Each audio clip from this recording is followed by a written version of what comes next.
여러분, 요한계시록은 예수님의 승천 이후부터 재림하실 때까지의 기독교 역사를 아주 함축된 언어와 상징으로 계시해 주신 예언이죠. 이 계시록 10장의 배경은 7교회 중에서 이 19세기 빌라델비아 교회 시대에 벌어지는 일이면서 또 우리가 살고 있는 이 마지막 시대와 연결되는 아주 중요한 예언을 마치 릴레이 선수가 바통을 넘겨주는 것처럼 우리에게 전달해 주고 있습니다. 자, 이러한 개념을 가지고 10장을 읽어보도록 하십시다. 내가 또 보니 힘센 다른 천사가 구름을 입고 하늘에서 내려오는데 그 머리 위에 무지개가 있고 그 얼굴은 해 같고 그 발은 불기둥 같으며. 자, 여러분, 여기에 힘센 천사에게 묘사된 내용은 오직 그리스도에게만 적용할 수 있는 얘기죠. 자, 왜냐하면 우리가 그 뒤에 이어지는 묘사를 보면 더욱 분명히 알 수가 있습니다. 2절부터 봅니다. 그 손에 펴 놓인 작은 책을 들고 그 오른발은 바다를 밟고 왼발은 땅을 밟고 사자의 부르짖는 것 같이 큰 소리로 외치니 외칠 때에 7 우레가 그 소리를 발하더라. 자, 여러분, 이 책은 무엇입니까? 이 장면은 다니엘서 12장과 비슷한데요. 이 작은 책은 다니엘서를 말합니다. 그러니까 다니엘서 12장에는 무슨 얘기가 있어요? 마지막 때까지 간수하고 봉함하라, 그런 얘기가 있죠. 그런데 그 책이 드디어 펼쳐지게 되는 것입니다. 여기에 이제 바다와 땅을 밟고 큰 소리로 외친다는 것은 이 펼쳐진 다니엘서의 예언이 계시록 10장의 시대에 전 세계에 강력하게 전해질 것을 말해주고 있습니다. 자, 그렇다면 이 작은 책, 그러니까 다니엘서, 이 다니엘서가 작은 책인데요. 이 다니엘서가 본격적으로 연구되고 공개되어서 전 세계에 전파된 때가 언제일까요? 여러분, 그것은 바로 다니엘서에 나오는 2300주야 예언이 해석되면서 1800년대 중후반에 일어난 강력한 세계 선교운동, 그 재림 운동이 일어나는 19세기 빌라델비아 시대인 겁니다. 자, 여기 보니까 7 우레가 소리를 냈다라는 것은요, 단순히 천둥 소리를 말하는 게 아닙니다. 여기 7 우레는 하나님을 가리키죠. 구약에 보면 하나님께서 말씀하실 때 우레가 나타난 것을 우리가 알 수 있습니다. 자, 말씀 읽겠습니다. 7 우레가 발할 때에 내가 기록하려고 하다가 곧 들으니 하늘에서 소리 나서 말하기를 7 우레가 발한 것을 임봉하고 기록하지 말라 하더라. 자, 여러분, 여기 보면 왜 기록하지 말라고 했을까요? 그냥 감추라는 의미가 아닙니다. 그 내용은 이미 다니엘서에 기록되어서 공개되었고 또 이어지는 문맥에서 요한은 그 내용을 기록이 아니라 이제 요한이 어떤 사건으로 직접 체험하기 때문에 그것을 기록할 필요가 없는 것이죠. 자, 우리 6절부터 한번 봅시다. 세세토록 살아계신 자 곧 하늘과 그 가운데 있는 물건이며 땅과 그 가운데 있는 물건이며 바다와 그 가운데 있는 물건을 창조하신 이를 가리켜 맹사하여 가로되 지체하지 아니하리니. 자, 여러분, 여기에 이 지체하지 아니한다, 이것을 아주 우리가 정확하고 그리고 올바로 이해하는 것이 아주 중요한데요. 자, 왜 그런가? 여기 지체하지 아니한다라는 게 원문에는 이 크로노스 우게티 헤스타이라서 이제 더 이상 시간이 존재하지 않는다. 킹제임스에는 이제 그렇게 번역을 했어요. 자, 이 크로노스라는 단어를 시간이라는 뜻과 또는 지체한다, 딜레이한다, 이 두 가지 의미가 있는데요. 자, 여기서 우리가 가지고 있는 이 이제 개역 성경, 일반적인 성경에는 지체한다, 그렇게 번역을 했어요. 자, 그렇다면 어떻게 이해하는 것이 더 성경 원문에 가깝게 이해하는 것일까요? 여러분이 계시록에서 사용된 이 크로노스에는 지체한다라는 사상이 없기 때문에 킹제임스 버전을 따라서 시간이 다시 없다, 그렇게 이해하는 게 올바른 해석입니다. 자, 이게 왜 중요한가? 여러분, 계시록 10장에 펴놓인 이 작은 책은요, 다니엘서에 예언된 그 시간, 그 시기에 관한 말씀이거든요. 그러니까 그것은 다니엘서 8장 14절에 언급된 2300주야 예언의 끝인 1844년을 지목해 주고 있습니다. 그리고 이 예언을 끝으로는 다시는 시기와 관련한 예언은 이제 다시는 없기 때문에 여기에 이제 시간이 다시 없다라고 이해하는 것이 올바릅니다. 여러분, 오늘날에도 어떤 사람들이 예수님이 언제 재림한다 자꾸 시기를 정하는데요. 여러분, 그것이 성경적이지 않는 것은요, 2300주야라는 그 예언된 시간 외에는 다시는 시간이 없다라고 이 계시록에서 말하고 있기 때문에 그렇습니다. 다시는 시간을 정해주지 않으셨기 때문입니다. 여러분, 우리는 예수 그리스도의 재림의 날짜가 언제가 될 것이다, 그런 얘기에 속지 말아야 합니다. 자, 여기 2300주야, 그러니까 2300년은 성경에서 가장 긴 예언 기간이죠. 언제부터 언제까지예요? BC 457년에 시작해서 AD 1844년까지 2300년의 기간이죠. 자, 다니엘에게 이 예언이 주어질 때 이 예언은 마지막 때가 되어야 개봉될 것이다 라는 그 단서가 붙어지면서 그때까지는 열지 마라, 그렇게 했었습니다. 자, 여러분, 그렇다면 마지막 때, 우리가 요즘 마지막 때 하는데 마지막 때가 언제부터인가?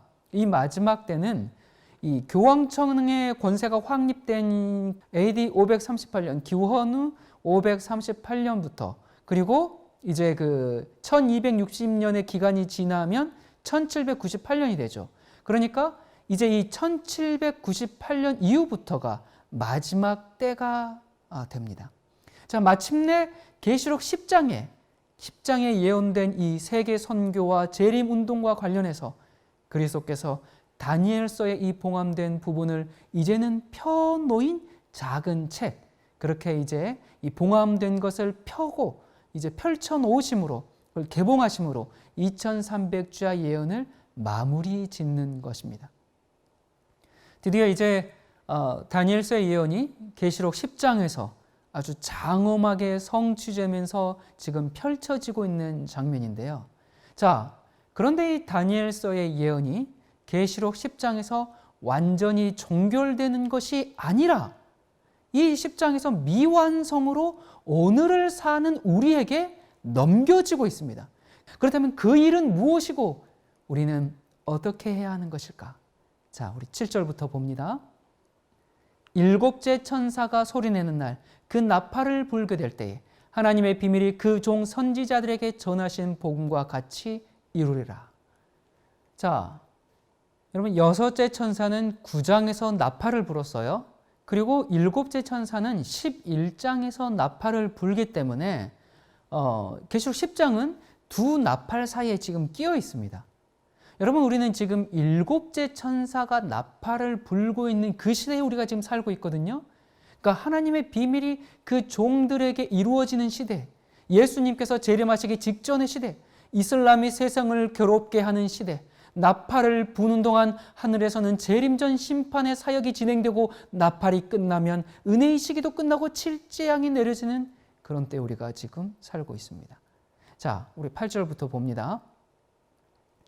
하늘에서 나서 내게 들리던 음성이 또 내게 말하여 가로되 내가 가서 바다와 땅을 밟고 섰는 천사의 손에 펴 놓인 책을 가지라 하기로 내가 천사에게 나아가 작은 책을 달라 한즉 천사가 가로되 갖다 먹어버리라. 내 배에는 쓰나 내 입에는 꿀같이 달리라 하거늘 내가 천사의 손에서 작은 책을 갖다 먹어버리니 내 입에는 꿀같이 다나 먹은 후에는 내 배에서는 쓰게 되리라. 자, 여러분, 여기 보니까 이것은 계시록을 지금 듣고 그것을 기록한 게 아니라 어떤 장면이에요? 요한이 직접 경험한 그 자신의 경험을 여기에 적고 있습니다. 아까 지금 기록하지 말라 했던 그게 왜 기록하지 말라고 했냐면 아까 말씀드렸죠. 요한이 직접 그것을 경험할 것이기 때문에 그게 바로 이제 이 경험이거든요. 자, 근데 이 경험이 뭔가? 지금 이 10장의 배경이 무슨 시대라고 그랬어요? 19세기 빌라델비아 교회 시대라고 말씀드렸죠. 그러니까 19세기에 일어날 그 어떤 일을, 그것이 어떤 과정과 결과를 가져올지 요한이 몸소 체험한 것입니다. 작은 책은 다니엘서라고 했습니다. 먹는다는 것은 에스겔 3장에 보면 하나님의 말씀을 깊이 이해하고 해석한다는 뜻입니다. 그러므로 이 장면은 다니엘서의 2300주야 예언을 깨닫고 해석해서 온 세상에 그것을 선포했는데 입에는 달았는데 배에서는 쓰게 되었다 그 말입니다. 예언을 깨달았어요. 그때는 너무나 기뻤습니다. 예수님께서 다시 오시는구나. 이제 약속했던 시간이 다 되었구나. 이제는 세상의 고통과 아픔은 끝이 나고 주님이 왕 중 왕으로 재림하시는구나. 정말 눈물과 아픔은 사라지고 새하늘과 새 땅이 도래하는구나. 여러분, 얼마나 복되고 기쁜 소망입니까? 얼마나 그 꿀같이 단 소식입니까? 전 세계에 믿음이 진실한 그리스도인들이 정말 진지한 성경 연구 끝에 예수 그리스도의 재림이 임박했다는 것을 깨닫고 전 세계적으로 선교운동과 재림운동이 폭발적으로 일어나게 되었습니다. 여러분, 이때 당시에 이러한 부담을 갖고 세계 선교에 앞장섰던 사람들이 인도의 윌리엄 캐리, 그리고 중국 선교의 아버지 허드슨 테일러, 아프리카의 그 데이비드 리빙스턴, 그리고 미국의 윌리엄 밀러, 이런 사람들이었거든요. 자, 오늘 여러분 그 중국 선교의 아버지 허드슨 테일러, 이 허드슨 테일러의 삶을 통해서 계시록 10장의 시대에 살았던 그 믿음의 선조들의 열정과 헌신, 그리고 그들이 어떻게 그렇게 살 수 있었는지, 그렇게 만든 동력은 과연 무엇이었는지, 그리고 오늘을 살고 있는 우리에게 그들이 바통을 넘겨준 그 사명은 무엇인지 우리 함께 은혜를 나누도록 하십시다. 여러분, 여기 허드슨 테일러 자서전에는 이렇게 기록하고 있습니다.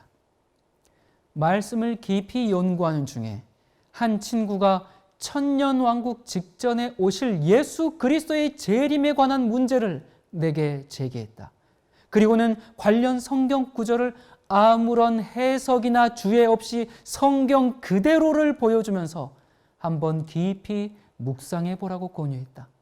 나는 한동안 이 말씀들을 연구했고 그 결과 부활하신 몸으로 승천하신 예수께서 천년왕국 전에 재림하시리란 진리를 확실히 알게 되었다. 여러분, 이때 당시에 기독교의 신학은요, 예수님께서 재림하시기 전에 천년왕국이 먼저 있을 것이다, 그렇게 해석을 했습니다. 왜 그랬어요? 왜 그랬냐면 예수님께서 다시 오신다고 약속하시고 승천하셨잖아요. 1000년이 지나도 안 오시는 겁니다. 그래서 교회는 예수님이 오시는 게 아니라 이 땅에 먼저 복천년이, 천년왕국이 먼저 도래해야 됐나 보다, 그렇게 생각을 했습니다. 여러분, 오늘날 많은 교회도 그렇게 믿고 또 그렇게 가르치고 있는데 그것은 성경의 진리가 아니죠. 자, 이 재림에 대한 이 인식은 허드슨 테일러의 삶의 방향을 완전히 바꿔놓았습니다. 그는 계속 이렇게 고백합니다. 주님의 재림은 그의 백성들의 큰 소망이며 고통당하고 괴로워하는 이들의 가장 큰 위로요, 그리스도인들의 헌신과 봉사의 가장 큰 동기가 된다는 사실 역시 확신하게 되었다. 그리고 이같이 복된 소망의 효과는 매우 실천적인 모습으로 나타났다. 항상 나는 내 작은 소굴을 둘러보면서 필요하지 않거나 앞으로 그렇게 될 책들이 없나 하고 살펴보게 되었다. 또한 주님께서 오실 때 근심에 쌓인 얼굴로 나아가지 않도록 옷장도 유심히 들여다보았다. 그 결과 내 소고의 많은 책들은 주위의 가난한 이들에게 돌아갔으나 결국 이 모든 일은 내 영혼의 더 큰 유익으로 채워졌다. 또한 옷가지의 수도 많이 줄어들었다. 평생 동안 기회가 있을 때마다 나는 이런 일을 반복해서 행했고 그 모든 일은 내게 큰 유익으로 돌아왔다. 나는 항상 처분할 물건이 없을까 살펴보았으며 신령한 축복과 기쁨을 얻을 기회를 놓치지 않으려고 애를 썼다. 많은 사람들은 자신에게는 필요 없으나 남들에게는 유용할 물건들을 때로는 아무런 생각 없이, 때로는 소유욕 때문에 자꾸 쌓아두기만 한다. 그러나 이런 행위는 축복을 제 발로 차버리는 것과 마찬가지다. 나는 사치스러운 음식을 먹지 않고 복음을 위해 절제된 경제 생활을 했다. 이렇게 되자 수입의 3분의 2를 다른 일을 위해 사용할 수 있게 되었다. 스스로에게는 적게 쓸수록 나는 남에게 더 많은 것을 줄 수 있었고, 따라서 내 영혼이 더 풍성한 축복과 기쁨을 누리게 된다는 점을 체득하게 되었다. 이로써 나는 하루 종일, 그것도 매일같이 말로 형용할 수 없는 기쁨을 누리며 살 수 있었다. 나는 결코 털리지 않는 은행에 내 수입을 저금하리라고 굳게 결심했다. 여러분, 이 재림에 대한 소망은 허디슨 테일러의 삶을 완전히 바꿔놓았습니다. 예수 그리스도의 재림을 고대하면서 사는 삶. 그러면서 테일러는 이제 그 복음, 예수 그리스도께서 곧 오시기 때문에 중국 선교를 향해서 속히 나아가야 한다는 결심을 더욱 굳게 해 주었습니다. 왜요? 예수께서 곧 재림하시니까 한 영혼이라도 더 구원해야 하기 때문에. 여러분, 19세기 전까지는요, 세계 선교나 재림에 대해서 그다지 관심이 없었습니다. 그 첫 번째 이유가 아까 예수님의 재림보다는 이 땅에서의 그 천년 왕국을 기다리고 있었기 때문이고요. 그리고 두 번째 이유는 중세 시대는요, 태어나는 사람의 그 지역의 종교가 자기의 종교가 됐습니다. 그러니까 종교가 선택이 아니라 출생과 함께 그냥 주어진 거예요. 자, 그러다가 종교 개혁이 일어났죠. 그러니까 물론 종교 개혁 전에는 무조건 이제 카톨릭이었죠. 그러다가 종교 개혁이 일어났는데도 불구하고 이런 인식이 바뀌지 않았어요. 오히려 이제 카톨릭과 개신교회가 오랫동안 이제 전쟁을 하다가 이제 그만 싸우자 그러면서 이제 그 1555년 아우구스부르크 종교회의가 열리는데, 이때 카톨릭 외에 루터교를 공식적으로 이제 해주게 됩니다. 다른 개신교는 아니고요. 종교의 자유를 준 게 아니라, 그게 개인들에게 종교의 자유를 준 게 아니라 그 지역의 영주가 카톨릭이냐 아니면 루터교냐, 거기에 따라서 내 종교가 결정이 되는 겁니다. 그러니까 내가 루터교를 믿는 영주가 다스리는 지역에서 태어나서 거기서 살고 있으면 나는 자연히 루터교를 믿어야 되고요. 카톨릭을 믿는 영주가 다스리는 지역에 살고 있으면 카톨릭 신자가 되는 겁니다. 그러니까 그 지역에는 다른 종교를 전할 수가 없습니다. 그러니까 이러다 보니까 선교라는 걸 할 이유가 없는 거예요. 태어나면서부터 종교가 결정되니까. 다만 달라진 것이 있다면, 전에는 무조건 카톨릭이었는데 이제는 루터교라는 두 개의 종교가 있다, 이제 그것뿐이에요. 자, 그런데 여러분, 이 종교 개혁을 루터만 한 게 아니죠. 이 루터 이어서 칼빈, 츠빙글리, 아나바프티스트, 이런 이제 개혁의 후발주자들이 계속 일어났지 않습니까? 그래서 이 사람들이 성경의 진리를 계속 밝혀내고 또 개혁을 추진했단 말이에요. 그런데 당시의 주류 종교가 누구예요? 카톨릭과 루터교. 이게 인정받은, 아우구스부르크 회의에서 공식적으로 인정받은 두 종교이기 때문에 여기는 이제 당연히 주류 종교에 속하고요. 후발주자들은 당연히 비주류에 속하고, 비주류는 불법 종교가 되는 거고요. 그리고 이 비주류는 이제 사교 집단이라는 정죄를 받는 그런 입장이 된 겁니다. 자, 그런 사교, 이단, 비주류, 그런 취급을 받는 사람들이 살아남으려면 어떻게 해야 됩니까? 계속 복음을 전하고 선교사를 파송하고 그렇게 할 수밖에 없었어요. 그렇게 해서 선교라는 것을 하기 시작했습니다. 여러분, 이때는 믿지 않는 사람들에게 복음을 전해서 구원을 해야 된다라는 그런 사명으로 선교를 한 게 아니고요. 살아남기 위해서 자신의 종교를 전파하던, 선교하던 그런 시기였습니다. 자, 그러다가 이제 이 17세기에 아른트와 슈페너, 그리고 또 프랑케, 이런 사람들이 독일의 할레 대학을 중심으로 경건주의 운동을 이끌었습니다. 그리고 이제 이들에게서 큰 영향을 받은 사람이 누구였죠? 여러분 혹시 기억하십니까? 진젠돌프 백작이었죠. 자, 이분은 이제 변호사의 일을 버리고 루터교회의 신학자로 인정되는 그 시험에 합격해가지고 루터파 목사로 활동하면서 또 후스파 개신교인 같은 비주류 개신교인들을 또 연합시켜서 모라비아 교회를 조직하게 되죠. 이 모라비아 교회는 이 복음을 전하는 것을 그들의 사명으로 삼고 정말 150년 동안 약 2,000명 이상의 해외 선교사를 파송하는 그런 교회가 됩니다. 자, 이렇게 해외 선교에 눈을 뜬 교회는요, 18세기 그때부터 이제 교단적인 선교 사역이 이제 일어나게 되는데요. 그때 영국 성공회가 미국 남부에 선교사를 파송했는데 이때 영국 성공회 소속으로 미국에 온 사람 중에 누가 있었는가? 바로 쉽게 말하면 감리교의 창시자라고 할 수 있는 존 웨슬리와 찰스 웨슬리가 있었습니다. 자, 그러다가 19세기에 본격적으로 세계 선교의 문이 열리게 됩니다. 이때 세계 선교의 획을 그은 사람들이 아까 말씀드렸던 윌리엄 캐리, 또 허드슨 테일러 이런 사람들이죠. 여러분, 이 허드슨 테일러의 이름이 오늘까지 우리에게 각인된 이유는 그때 당시 중국에는 이미 선교사들이 있었습니다. 하지만 선교사들이 어떤 나라들에 가면 주로 어디에서 선교하냐면 그런 항구주의, 도시 중심의 선교를 했습니다. 왜냐하면 내륙으로 안쪽으로 들어가면 강도를 만나 죽을지, 식인종이 잡아먹을지, 또 무슨 일을 당할지, 죽었는지 살았는지 알 수가 없기 때문에 주로 인구가 많고 도시화된 곳에서 선교를 했습니다. 그런데 이 허드슨 테일러는 아무도 안 가려고 하는 그 오지로 들어간 거죠. 중국 산간 벽지에 들어가서 원주민과 같이 입고 먹고 머리도 똑같이 변발하고 그렇게 해서 복음을 전했습니다.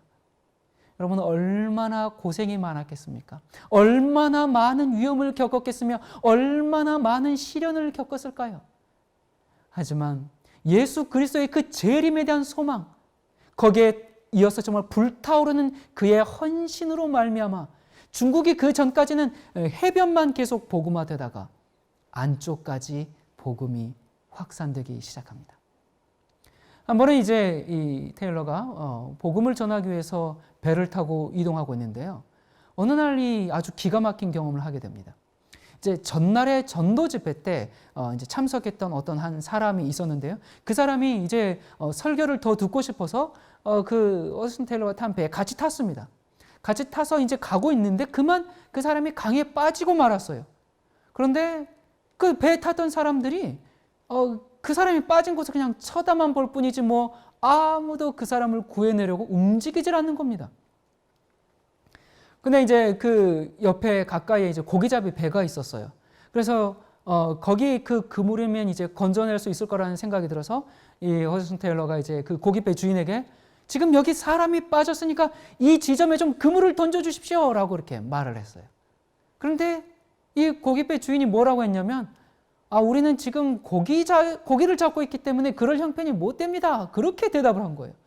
아니, 지금 고기 잡는 게 문제가 아니요. 내가 지금 하루 고기 잡는 그 양에 해당하는 돈을 줄 테니 빨리 좀 던져주시오. 그렇게 얘기했는데 아니, 그 배 사람이 돈을 얼마 줄 거요? 그렇게 묻는 거예요. 아니, 지금 그 문제를 얘기할 때가 아니란 말이에요. 사람이 빠졌으니 지금 사람이나 먼저 구해주시오. 내가 $5를 주겠어. 아이고, 그 돈 가지고는 안 되겠어. 한 $20를 주시오. 그러면 내가 그물을 내리겠어. 그러자 이 테일러가 참 이 긴박한 상황에서 답답하죠. 그래서 이제 또 이렇게 얘기합니다. 내가 그 정도 돈은 없지만 내가 가지고 있는 돈은 모두 드릴 테니 빨리 좀 오시오. 그러면 빨리 오면 좋은데 또 그게 얼마나 됩니까? $14쯤 될 거요. 이런 실랑이가 오간 겁니다. 이렇게 오간 후에 마침내 이제 배가 와서 빠졌던 사람도 함께 건져 올렸습니다. 이제 허드슨 테일러가 이제 심폐소생술을 하면서 막 소생시키느라고 정신이 없는데 옆에서 이 고깃배의 선원들이 돈을 주시오, 빨리 돈을 주시오. 그렇게 이 돈을 달라고 지금 소리를 지르고 화를 내고 있는 겁니다. 이제 물에 빠진 사람을 이 테일러가 아무리 그를 소생시키려고 해도 노력을 열심히 했는데 소용이 없었습니다. 이미 그는 목숨이 끊어진 뒤였습니다. 여러분, 이 고깃배의 선원들은 물에 빠진 사람을 구할 장비가 있었음에도 불구하고 빨리 사용하지 않아서 결국 익사하게 만들었습니다. 허든스 테일러는 이 사건을 기록하면서 이렇게 얘기합니다. 그러나 그 선원들을 정죄하기에 앞서 바로 당신이 그 사람이요 라고 한 나단 선지자의 책망을 받을 자가 혹여 내가 아닌가 생각해 보아야 한다. 사람을 구하는 일을 게을리하는 것은 얼마나 사악하며 완악한 일인가. 죽어가는 영혼을 못 본 채 내버려 두고 가인처럼 내가 동생을 돌보는 자니까 라고 말한다면 그가 받아야 할 벌이 얼마나 클 것인가. 우리 주 예수께서는 우리 모두에게 세상 끝까지 가서 만 백성에게 복음을 전하라고 명령하신다. 그럴 형편이 못 됩니다. 그렇게 주님께 말할 것인가? 고기 잡는 일로 바빠서 갈 수가 없다고 말하겠는가? 소를 사서 결혼을 해서 다른 일로 바빠서 해야 할 일이 있어서 갈 수 없다고 하겠는가? 머지않아 우리는 그리스도의 심판대 앞에 선체로 각자의 행위에 따라 받게 될 것이다. 그러므로 우리 모두 그리스도를 믿지 않는 이들을 기억하고 기도하며 그들을 위해 힘쓰도록 하자. 그렇지 않는다면 우리는 스스로의 영혼에 대해 죄를 짓는 결과를 초래할 것이다. 그러므로 다음의 말씀을 기억하라. 너는 사망으로 끌려가는 자를 건져주며 살육을 당하게 된 자를 구원하지 아니치 말라. 내가 말하기를 나는 그것을 알지 못하였노라 할지라도 마음을 저울질 하시는 이가 어찌 통찰하지 못하시겠으며 내 영혼을 지키시는 이가 어찌 알지 못하시겠느냐. 그가 각 사람의 행위대로 보증하시리라. 여러분이 허드슨 테일러는 영혼을 구원하는 그 세계 선교의 열정과 그리고 예수 그리스도가 곧 다시 오신다는 그 재림 신앙과 그리고 각 사람의 행위대로 심판하는 이 심판에 대한 분명한 이해를 가지고 있었습니다. 바로 이것이 계시록 10장에서 전하고자 하는 메시지이고 이것이 19세기 부흥을 일으켰던 주요 복음이요 원동력이었던 것입니다. 여러분, 이때 당시에 중국의 정치 상황은 매우 좋지 않은 때였습니다. 아펜 전쟁이 있었죠. 태평천국의 난, 청일전쟁, 의화단의 난, 이런 끊임없는 전쟁과 난리 속에서 여러분 선교사들이 겪었어야 할 희생 한번 생각해 보십시오. 이루 말할 수가 없습니다. 허슨 테일러는 자신만 내륙 선교에 헌신한 것이 아니라 1865년에 중국 내륙 선교회를 결성하게 됩니다. 그렇게 해서 영국에서 이제 선교사들을 파송하기 시작했습니다. 그렇게 했는데 1900년에 엄청난 시련을 겪게 됩니다. 이 중국의 급변하는 정치 상황에 맞물려서 이 의화단의 난을 거치는 동안 중국 내륙 선교회는 3개월 만에 135명의 선교사들과 그리고 53명의 선교사 자녀들이 살해당하는 그러한 고통을 감내해야 했습니다. 뿐만 아니라 수백의 중국인 그리스도인들이 순교했죠. 허슨 테일러가 이제 1905년 73세의 나이로 평생 동안 중국에서 헌신하다가 중국 내륙의 심장부인 창사에서 이제 세상을 떠나게 되었는데요. 하지만 그의 복음 사역이 멈춘 것은 아닙니다. 1936년에는 중국 내륙 선교회 소속 선교사의 수가 1387명이 되었습니다. 그러나 1937년부터 이제 중국과 일본의 전쟁, 또 1941년에 일본의 그 진주만 공격 후에 급변하는 전쟁 상황 속에서 선교사의 수는 급감해서 250명밖에 남지 않았습니다. 여러분, 참 겉으로 보기에는 낙심의 시기였지만 그러나 이때 하나님의 은혜는 어느 때 못지않게 풍성했습니다. 왜냐? 선교사의 수가 줄어들니까 무슨 일이 벌어졌을까요? 중국 본토인 지도자들이 일어나기 시작한 겁니다. 대학에도 하나님의 역사가 강력히 나타나서 수백 명의 학생들이 그리스도를 영접했고요. 선교사가 아니라 이제는 중국인 현지 목사들로 말미암아 사역자들이 채워지게 되는 것입니다. 여러분, 하나님께서는 아무런 이유 없이 박해를 허락하시지 않으시죠. 이 허드슨 테일러가 오지에서 선교를 하다 보니까 뭐 하나 변변찮은 게 없었습니다.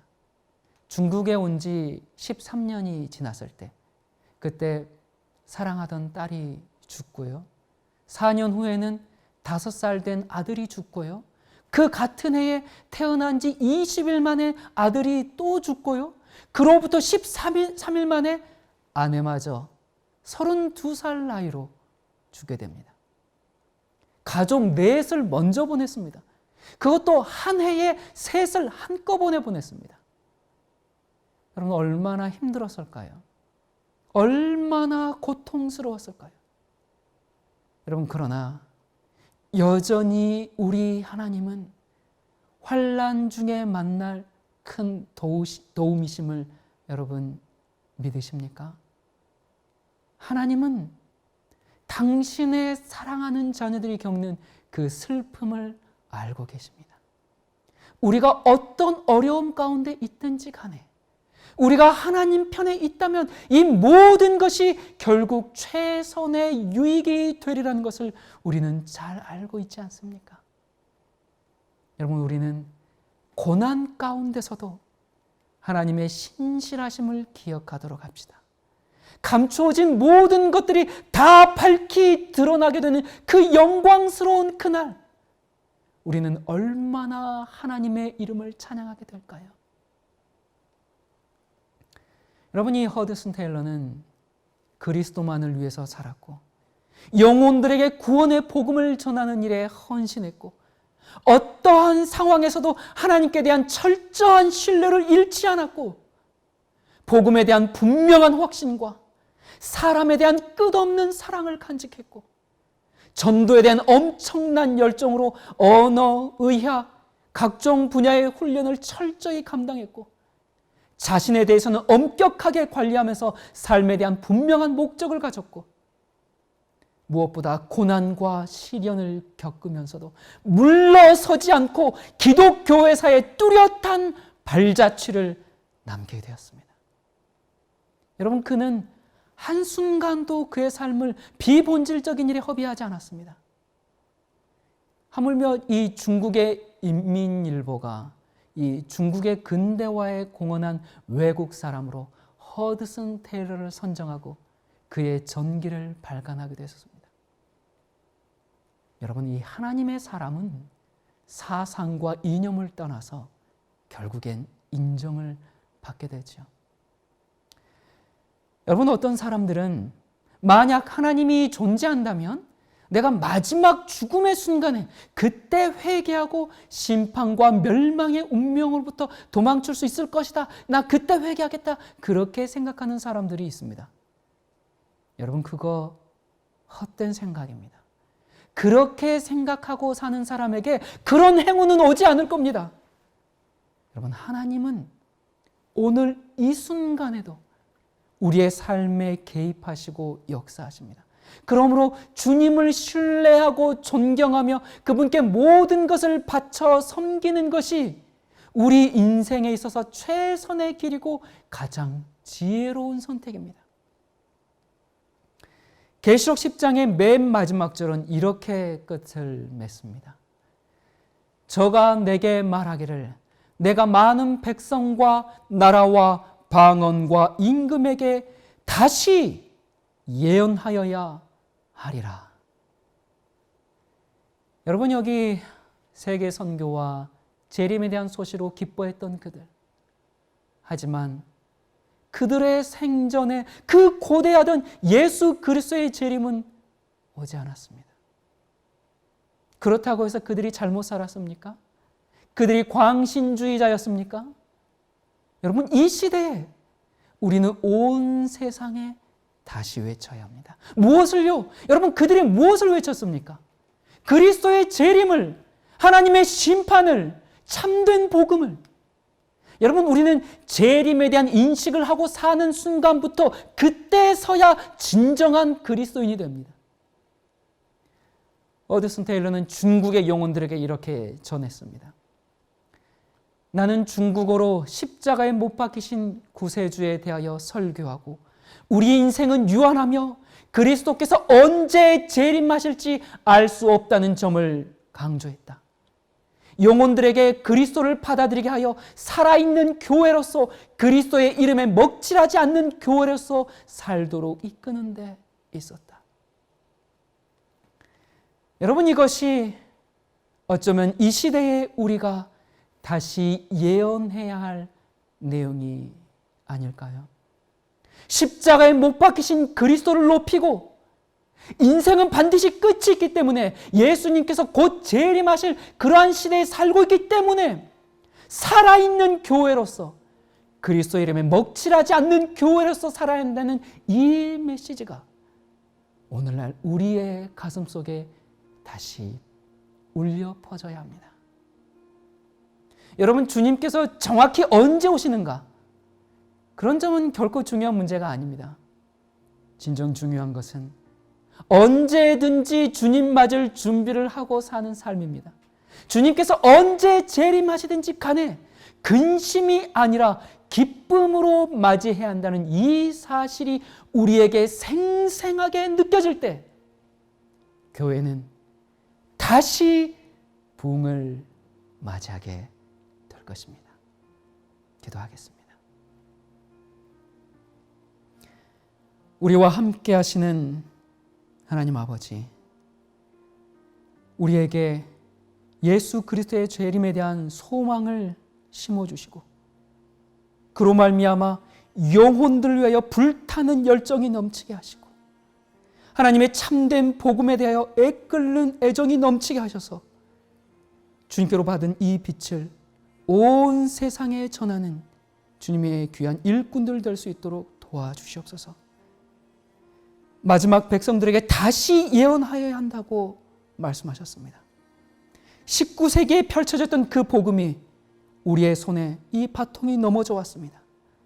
아버지, 우리의 손에 쥐어진 이 바통을 우리가 떨어뜨리지 않고 이제는 마지막 꼬린 지점에 예수 그리스도의 재림까지 달려갈 수 있도록 은혜 베풀어 주시옵소서. 다시 오심을 약속하신 예수 그리스도의 이름으로 간절히 기도드립니다. 아멘.